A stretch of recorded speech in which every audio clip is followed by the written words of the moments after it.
Cordial saludo para todos. Vamos a ver algunas bases fundamentales del movimiento parabólico, otro de los movimientos importantes de la física. El movimiento parabólico, como su nombre lo indica, es un movimiento que describe una parábola desde el inicio hasta el final. Entonces tenemos las siguientes condiciones. Es un movimiento que se realiza en dos dimensiones, es decir, tanto en el eje X como en el eje Y. Sin embargo, la particularidad del movimiento parabólico es la siguiente. Como se trata de un movimiento compuesto, en el eje X el movimiento es un movimiento constante, o sea, un movimiento rectilíneo uniforme. En tanto que en el eje Y se produce un movimiento de caída libre. Miremoslo desde el siguiente punto de vista. Cuando se dispara un proyectil, o por decir algo, se cobra un tiro libre en un partido de fútbol, la trayectoria que describe el balón o el proyectil es una parábola. Entonces hay dos movimientos. En el eje X observen que el vector de velocidad es constante en todo el tramo de la trayectoria. Este es constante. En el eje X no cambia porque es un movimiento rectilíneo uniforme. Pero en el eje Y, la velocidad va disminuyendo a medida que el proyectil o el móvil va ascendiendo. Observen que este vector es más largo que este. En el punto de altura máxima, la velocidad final es 0 y a medida que él empieza a descender, la velocidad aumenta y llega al punto final en donde es 0. Entonces, repito, el movimiento parabólico es un movimiento compuesto por un movimiento uniforme en el eje X y un movimiento en caída libre en el eje Y. Las ecuaciones que se deben tener en cuenta para describir un tipo de movimiento son las que aparecen en la siguiente figura. Entonces vamos a definir 4 variables que son importantes en este tipo de movimiento. La primera es el tiempo de vuelo. El tiempo de vuelo simplemente es el tiempo que dura la partícula en el aire, o sea, desde que empieza el movimiento hasta que termina en el punto F. La fórmula fundamental para el tiempo de vuelo es: tiempo de vuelo es 2 velocidad inicial por el seno del ángulo θ, el seno del ángulo de lanzamiento, que es este de acá, la letra griega θ, dividido por la gravedad. El tiempo de vuelo tiene una unidad en el sistema internacional que son los segundos.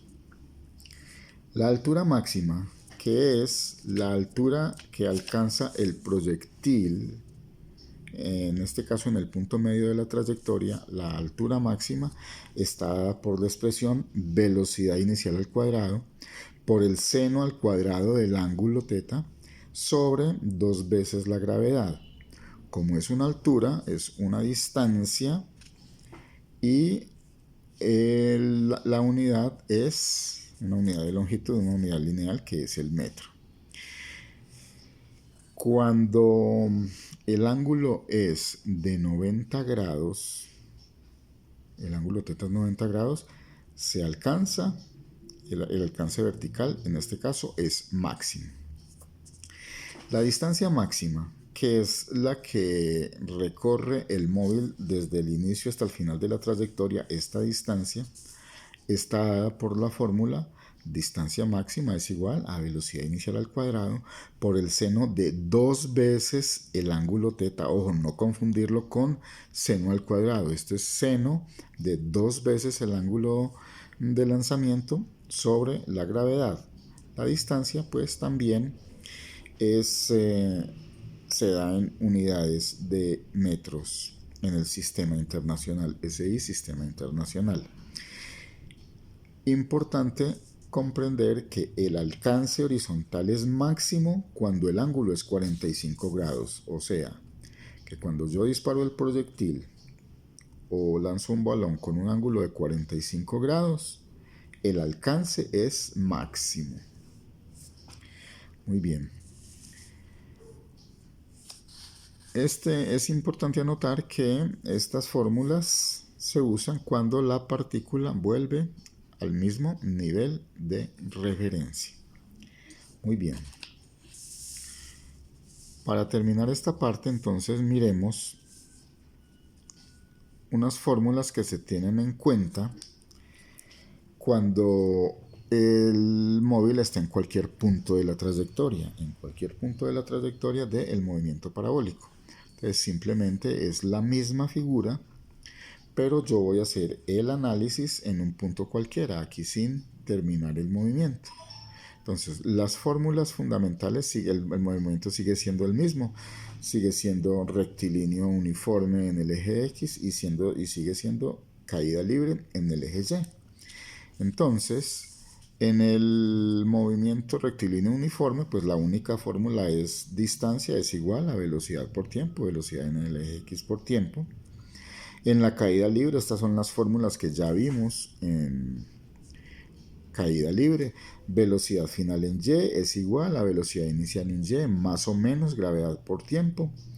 Los signos más o menos se utilizan cuando el móvil sube y negativo cuando el proyectil o el móvil baja.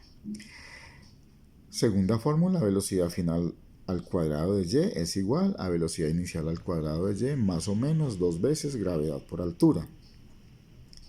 Tercera fórmula, altura es velocidad inicial en Y por tiempo más o menos 1/2 de la gravedad por el tiempo al cuadrado. Y otra fórmula que se utiliza es cuando se utilizan las velocidades promedio final e inicial de la trayectoria. Entonces, velocidad inicial en Y más velocidad final en Y partido por 2 y todo este factor multiplicado por el tiempo. Es necesario recordar que en este movimiento hay que tener en cuenta algunos conceptos fundamentales de la trigonometría clásica. Por ejemplo, la definición de la velocidad en X como la velocidad inicial por el coseno del ángulo θ, la velocidad inicial en Y como la velocidad inicial por el seno del ángulo θ. Para la trayectoria es una ecuación que es un poquito compleja, que es Y igual la tangente del ángulo θ por la distancia menos la gravedad por la distancia al cuadrado sobre 2 veces la velocidad inicial al cuadrado por el coseno al cuadrado del ángulo de lanzamiento. Y se tiene nuevamente como constantes universales la aceleración de la gravedad, que es de 9.8 metros por segundo al cuadrado en el sistema internacional o de 32.2 pies por segundo al cuadrado en el sistema inglés de ingeniería. Esta información nuevamente es tomada de una academia peruana de matemáticas y física, que es la Academia Adelius. Muchas gracias.